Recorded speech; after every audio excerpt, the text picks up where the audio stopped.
Muszę ustawić tą listwę. Przykręcę je ściskami do stołu, bo chcę te oflisy trochę poobcinać, po prostu, które są za grube, to po prostu bo wiadomo, oflis to z jednej strony ma spod traku, taki oflis można wykorzystać, prawda? To jest kawał grubej dechy, tylko trzeba zwalić jedną stronę, żeby była płasko na stół, a później puścić na przymiar. Do czego one posłużą? Posłuży do obicia stodoły, na przykład takie zdrowe oflisy jak tu są, to naprawdę, no po co je walić na opał? Przecież tam na stodole potrzeba deski dosłownie 90 parę od słupa do słupa, bo przy drzwiach są tak słupy ustawione w tej konstrukcji stodoły, że po prostu od słupa do słupa ta deska tam ma dosłownie po 90, około 90, chyba 89, dokładnie jeszcze pójdę zmierzę. No i tak jak mówiłem, zwalić jeden brzeg, obciąć na równo, a później puścić na ten. To jest ta deska zaznaczona, to jest przymiar, ja jeszcze zaznaczę, żeby później ona mi się nie zgubiła. To jest przymiar. Zakreślone, dobra. O, na taki sęk. On nie pójdzie tu mi w ten, bo on się zaczepi na tej, więc trzeba to zwalić po rozum do głowy. Zwalić to na ziemię, poobcinać jedną stronę, a wtedy da się przymiar na stół. Dobra.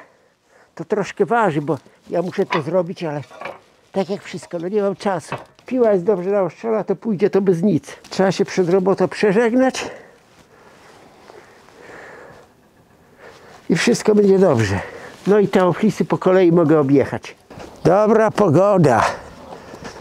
Jak leje, aż piszczy i gwizdże, to wtedy dopiero jest pogoda. Dziś to ta pogoda taka, no zbyt dobra. Musi lać jak z cebra. Jak to u nas jeden pan mówi, wtedy też jest pogoda i za taką trzeba Panu Bogu podziękować. Dobra, idziemy na drugą stronę. O, otóż to. Gwoździe zgniły. Po prostu gwoździe zgniły. Deska jeszcze by ta deska była, bo ona jeszcze nie jest spróchniała. Jeszcze ją pięścią nie przełamie. No chyba, żebym się uwziął, ale to nie o to chodzi, żeby ją łamać, tylko pokazuje, że gwoździe zgniły i to całe przesełko desek odpada, więc trzeba te pasy trzeba wyciąć i kolejne od dołu, deskę po desce i tu zmierzymy, bo tu są dosłownie w konstrukcji, są przy drzwiach dwa słupy.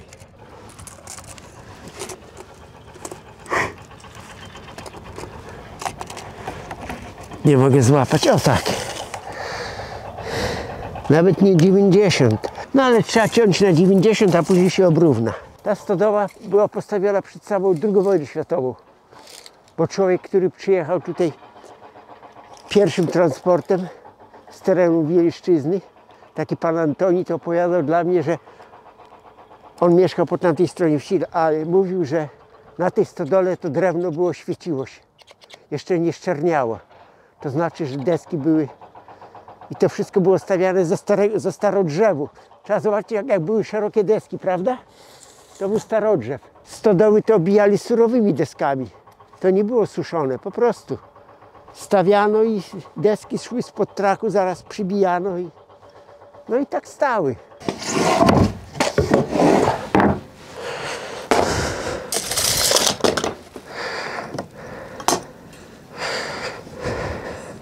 Mówią, że nie wolno w rękawicach robić. Wolno.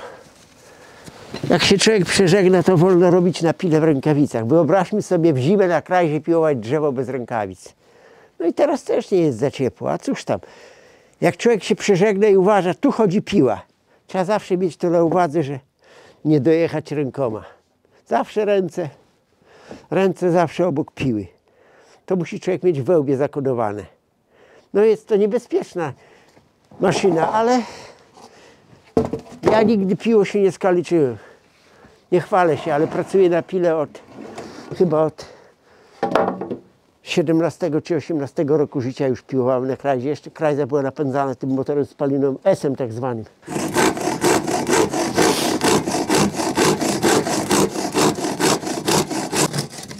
Tak. Jest przymiarka, jest. O! Wyjdą dwie. Przesunąć się ciut, bo tam jest ponad wymiar. Tu wyjdą dwie deski z tego. Dobra, to idzie na opał. O, i opału będzie i deska na stodołę. Tu jest kupa tych takich oflisów grubych, mówię, że to by było takim no, marnotrawstwem, tak zdrowe drzewo w piecu spalić, jak można kawałek stodoły obić. Kreska dla majstra. Ale chłopaki narysowali swoją kreskę i majster zgłupiał. Mówi, jak to? Ja mierzyłem i dziura jest? Jak to jest? Majster drapał się po łbie. Tak zawsze dokładnie mierzył. Złożyli belki, a w belkach dziura jest na złączach. A to chłopaki źle przycięli i swoją kreskę narysowali. I majster drapał się po łbie. Ale później oni takich rozszyfrował, ja już to opowiadałem. Wlazł w krzaki, oni stodołę stawiali, siedział w krzakach. I cóż, wyczaił ich, co oni robią. Że oni w pewnym momencie oni nie mieli prawa rysować. On od rysowania kresek, on był, a nie oni. Patrzcie, że oni przykładają kątownik i swoją kreskę rysują. Jak wyskoczył z krzaków, a ja wam dam, hultaję. Kreska dla majstra ma być. Chyba tu pleśń jest. Tak. Ta nie pójdzie. Ta gdzieś leżała i ta jest przypróchniała niestety. Zobaczymy ośnikiem.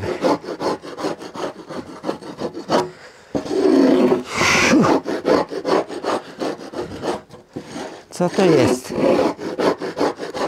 Zdrowa czy niezdrowa? Jeszcze nie mogę wykapować. Pachnie żywicą. A, przytniemy. Jak się przytnie, to będzie widać od środka, czy ona jest zdrowa po prostu. No dobra, spróbujemy ciąć. Obciąć się na ten, a później do przymiaru. Co wyjdzie, to wyjdzie. Zobaczymy.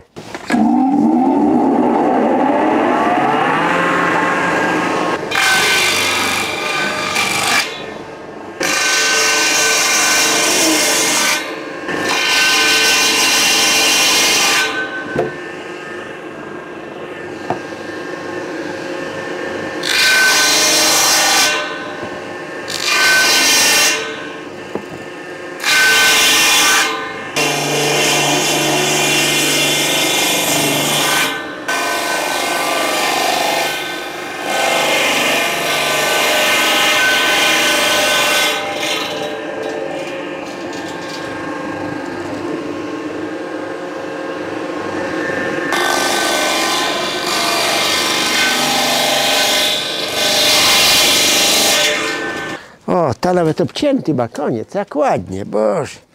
Świetnie, po prostu świetnie. Tylko uciąć na wymiar i już gotowe. Już ma, obcięty ma ten, jedną stronę.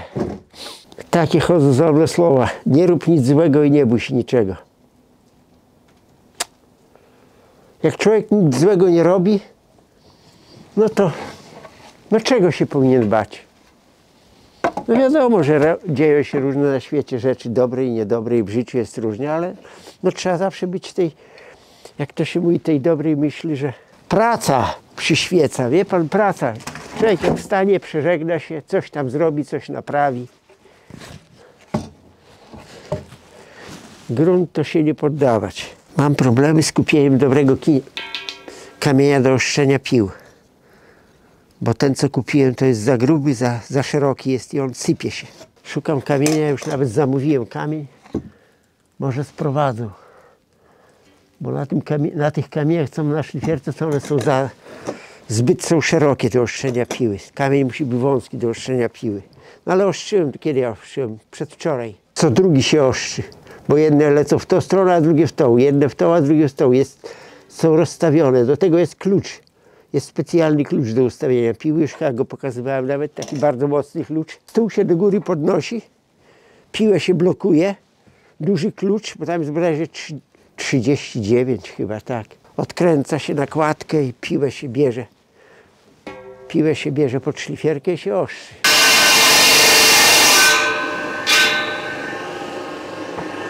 Muszę zablokować ten przymiar. Ja wiem, że tam dobrze by było przybić parę, ale ta pogoda akurat taka jest wredna.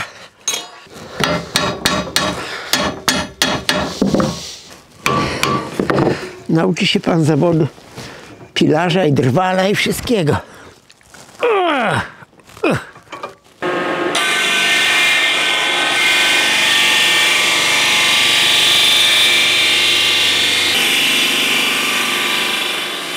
Zaraz zobaczymy, jak to wychodzi. No niby ona matę tam. Trzeba by było troszeczkę, cholera, popuścić wyżej, grubiej. Trochę, bo tak 18, 19, żeby tak miało chociaż koło 20. Trochę. Jeszcze kombinuję tak, zakładać tak, a tu bić o flisa na wierzch. A może? Trucinie tu trzeba w zimę po węglarce i do pieca. A zebrała się jakaś ładna kupa. Cholera jasna. Nie wychylać się za daleko. Jak to się mówi, bo ci głowę urwa.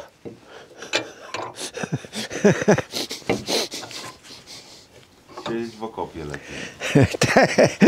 O właśnie. Zawsze pan coś dobrego powie. Lepiej schować się w okopie i wojnę przesiedzieć w okopie. No ale to też nic by z tego nie było. Trzeba się jej wychylić z okopu. Dobra. Mocno jest. Zobaczymy, co to poprawi. To ciężka sprawa, bo ten stół jest nierówny i dlatego tak jest.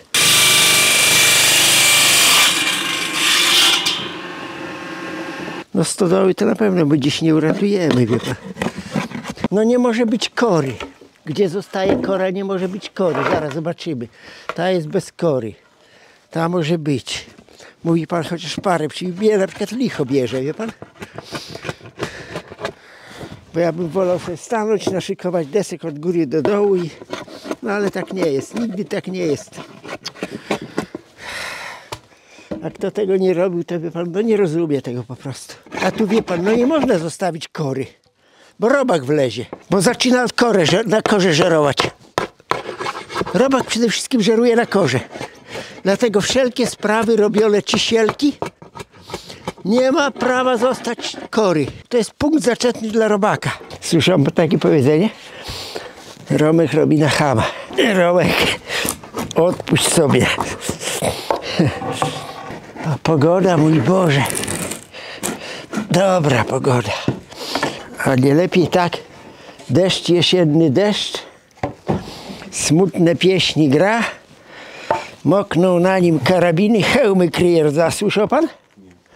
Deszcz, jesienny deszcz, smutne pieśni gra.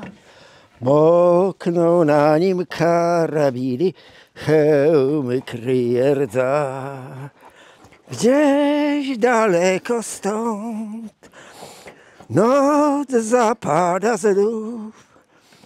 Jasna główka twej dziewczyny tuli się do snu. I pan też desek nie będzie zabezpieczać, tylko takie surowe. Ach, to już tam, wie pan, głowa mnie o to nie boli. Może zabezpieczę, może nie, ale powiem po prostu, że nie da się tego wszystkiego tak połapać. Po prostu się nie da. Za bardzo się nie ma też co przejmować, to jest tylko stodoła. Nie salon mody. Ani serwis samochód ten. Tu jest nabita tak i tak, dobra. Z boku jest przybita łata. Wiadomo, o co chodzi. To łatę się przybije.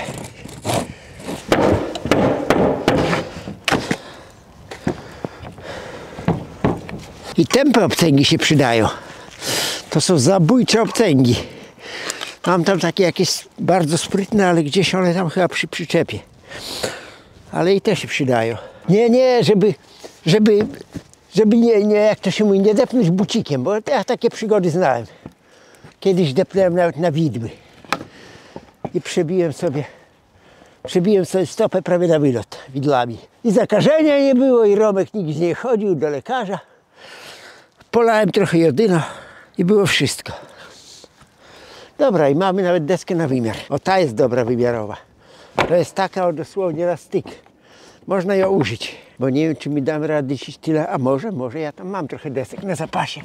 Oprócz tych, co wypiłowałem. Po kolei od dołu, aż tam, gdzie góry pod okapem są dobre, tam nie będę ruszał, bo tam są dobre. Ale gdzieś powyżej drzwi. No nie, jednak są różnice, cholera, są różnice. Tak. Ach, tak było bite, no trudno.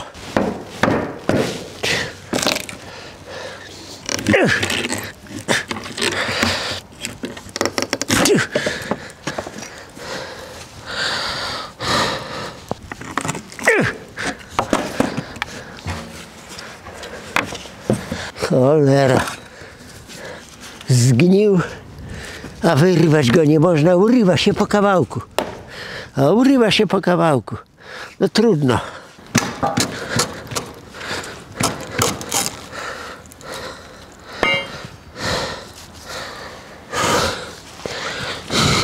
Według tego trzeba naciąć desek. Ile tu jest? O, jest tego tutaj metr 10, gdzieś 1,20 m, dobra. Na wysokości.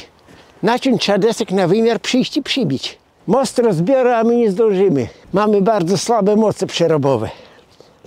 Trzeba nas zwolnić po prostu z roboty. Wypędzić majstra won w cholerę, tam partacza. Podobno internauci lubią oglądać, jak Romek się biedzi. Ale nie w biedzie. Nie, ale biedzi się z robotą. Nie w biedzie, no nie, głodny nie jest, a nie. Gacie też ma całe na sobie. Gorzej jakby w gaciach były dziury. O, a w brzuchu pusto. Biedy nie ma.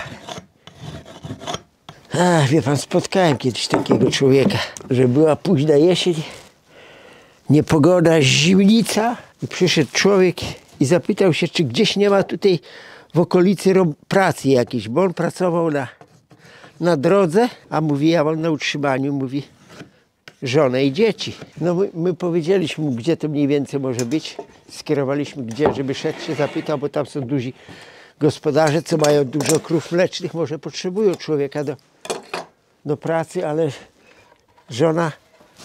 żona mu zrobiła kanapki. Akurat jedliśmy obiad, żona mu zrobiła dobre kanapki. Dał mu te kanapki na drogę. Ja powiedziałem, gdzie ma w którym kierunku zmierzać. I cóż, żona mu jeszcze dała mu kilkadziesiąt złotych. To prawie się nie rozpłakał. No to jest bieda, prawda? Idzie zima, człowiek nie ma roboty.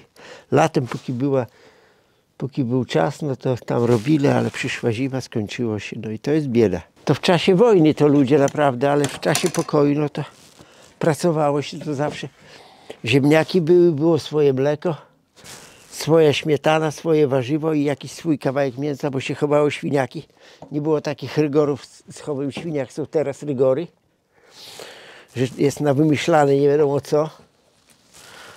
I ciągle gdzieś tam pojawia się ten pomór świń. Jest panika. Zawsze do garka było co włożyć. Pięknie jest, proszę pana. Deszczyk jeszcze, o deszczyku jeszcze piosenkę zaśpiewał, jak przybije parę desek. To może internautom będzie trochę weselej. Bo tak siedzą teraz smutni, patrzą w okno, jak deszcz bębni. Tam byka myje na dworzu, huldaja. Myje za darmo. Nie trzeba używać wody ani szczotki. Widzi pan, wykorzystałem okazję i przyciąłem parę desek. Czy to się nie przyda? Przyda się. Dziura będzie mniejsza w stodole.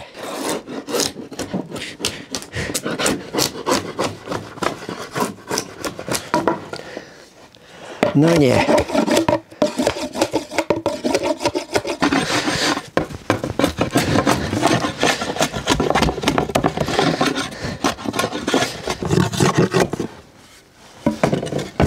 Stój, gdzie uciekasz? Że znaczy co mam? Para z ust. No bo ja pracuję, no to ciepło mi jest.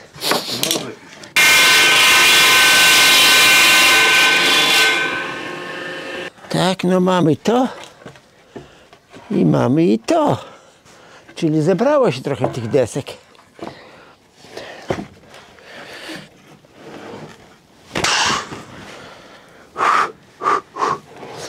Dobra.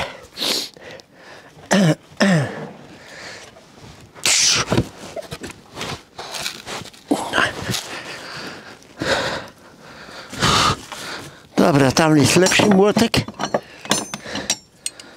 Dobra, w razie co to komu zechcę, to dam radę.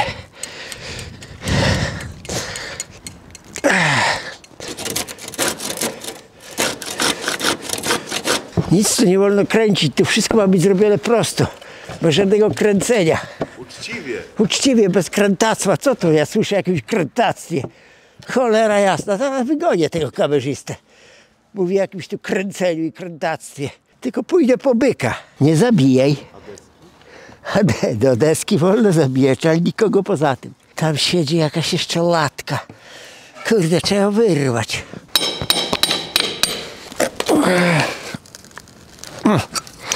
O, skubane.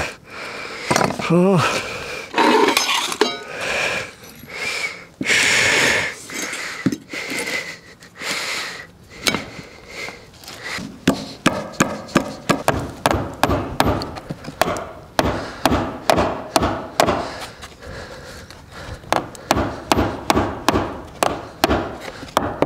Kurczę, odbija, wiem dlaczego. Bo ona tam nie przylega. Odskakuje. Holender.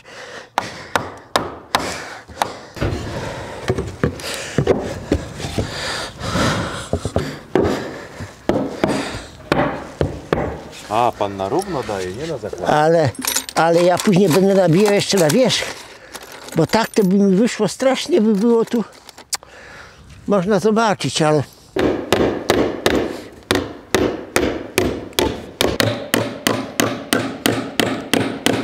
Chodź tu, chodź tu. Dobra.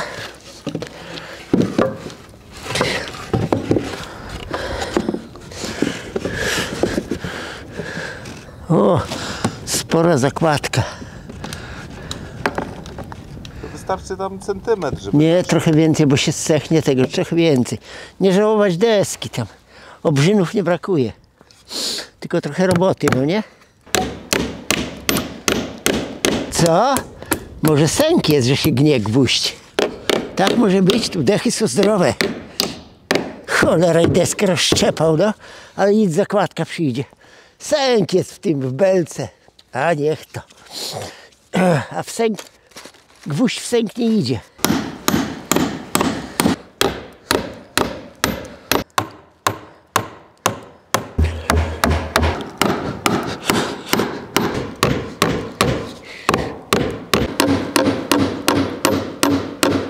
Aha, źle. Kurde, jak to brakuje tam. Masz. Choć ty nie przybijaj, tylko przyczepić na jeden gwóźdź, a tu trzeba wstawić łatę. Bo brakuje po prostu i gwóźdź idzie poza ten. A na samym brzegu nie można bić, bo się deskę rozszczapi. Cholera, jak to Niemiec szwindlował. Na dole trzeba dać większy gwóźdź, bo idzie przez dwie deski. No spróbuję go jeszcze cofnąć i spróbuję inaczej wziąć. O, deszcz, jesienny deszcz. Smutne pieśni gra. Swojej dziewczynie pan zaśpiewa. Mokną na nim karabiny, hełmy kryje rdza. Nieś po rosie w dal, w zaplakany świat, przemoczone pod plecakiem 19 lat.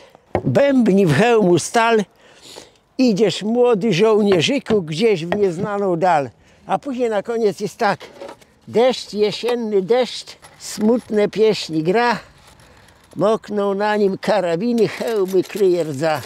Gdzieś daleko stąd noc zapada znów.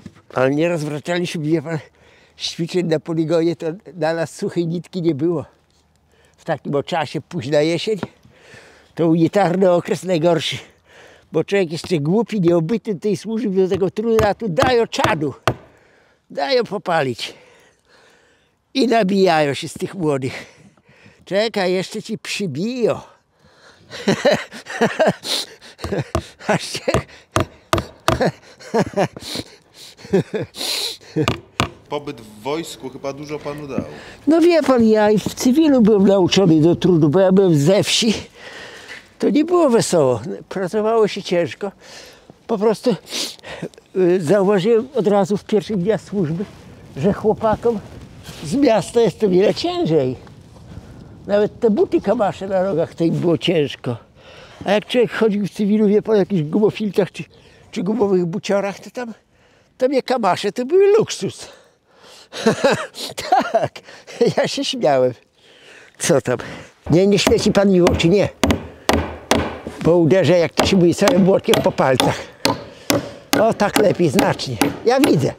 Nie podciągać się do tych słabszych, tylko do tych silniejszych się podciągać, do tych mocniejszych.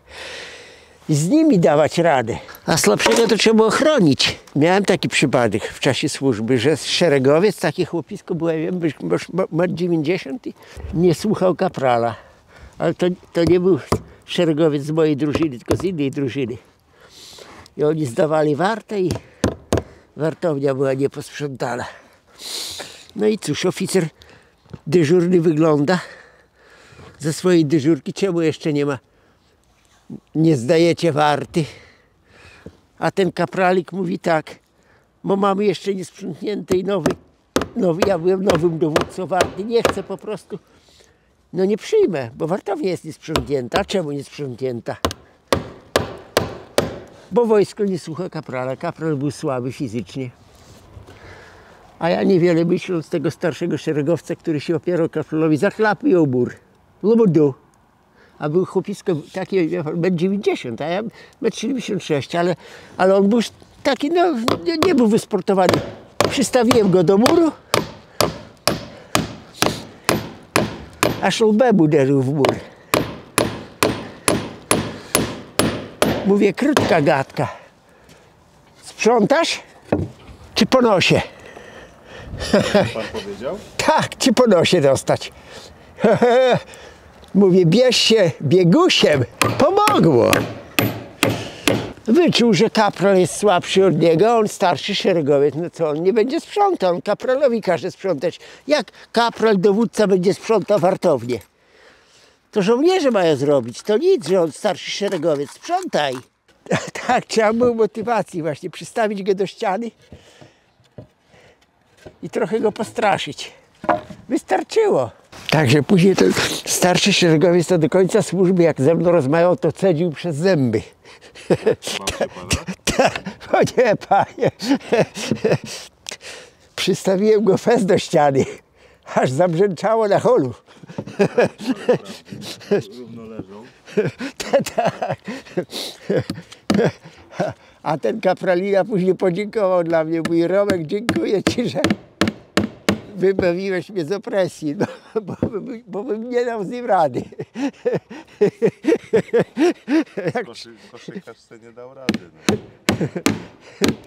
Ja mówię, widzisz, jak trzeba, to trzeba i po nosie dać. Jaka twarda, no nic, ja go wyciągnę, jeszcze drugiego wbiję. Nie idzie i koniec, bez oleju. Trzeba by mieć olej maszynowy i posmarowy. Bardzo twarda belka jest, ja to znam. Bo nie od dziś to stodołę naprawiam i zdarzało mi się, że mnie wkręt na klucz 17 otwór był rozwiercony, ukręciłem, ukręcił i został w belce, musiałem obok drugi wiercić. Tak są twarde te belki tutaj. Jaka ta belka tam twarda. O, zobaczyły. Powinny mieć się przepracowany olej i olejem pociągnąć, gwóźdź wtedy pójdzie. Wtedy olej ma trochę poślizg. Tak trzeba zrobić, ja wiem, że pójdzie na zakładkę, ale to złości. A ta belka tak jest twarda, że mówię, czy olej, ale to już wszystko, już tu ciemno już. O, tu o wiele lepiej, bo tu jest szeroko, można szerzej brać. Nie pęknie.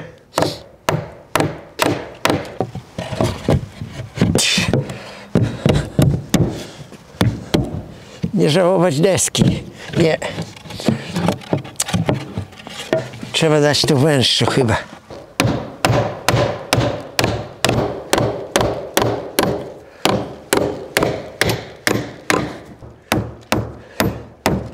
I nawet gwoździa nie dobijesz do końca. Nie ma dziury, nie ma dziury. Dziękuję. Tak, pogoda piękna, no cóż, dziura w stodole zabita. W następnym czasie pójdziemy dalej, bo tam jeszcze deski są do wymiany, widać, że są usunięte. Wnuk piłeczkę grał, no i w piłkę grał i ma dobrego kopniaka ma. Potrafi silnie piłką strzelić. No i te deski niestety gwoździe, tak jak mówiłem, przypróchniały deski opadają, ale ja to od dołu do góry wymienię. Mam takie moce przerobowe, a na dzisiaj jest dość roboty. I pozdrawiam serdecznie wszystkich internautów, którzy mnie oglądają w tą niepogodę. Bądźcie zdrowi, pozdrawiam, Robek. Serdecznie pozdrawiam Dariusza Zembalę, Jacka Wolfa, Kacpra Rogoza, Arkadiusza Balewicza, Szymona Zająca, Jakuba Golana, Dawida Kosiorka oraz Franciszka Jabłońskiego. I dziękuję za wsparcie kanału Romek Zaklinacz Byków.